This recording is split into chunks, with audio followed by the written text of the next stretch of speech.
wakalaka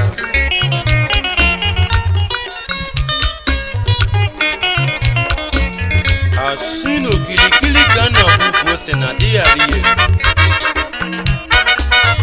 Ejuka Kenchi Corn of Africa Odogu Obelu nwa Chukwu mereze Weli ya gaba N'ihi na ọchụ nwa ọkụkọ nwada Nwa ọkụkọ enwele nwa nwa ọsọ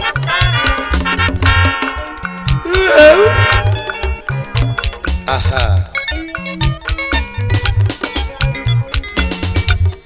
Akalakam Akalakam oh Akalakam Akalakam otule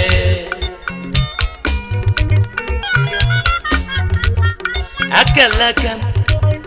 Akalakam oh Akalakam Akalakam otule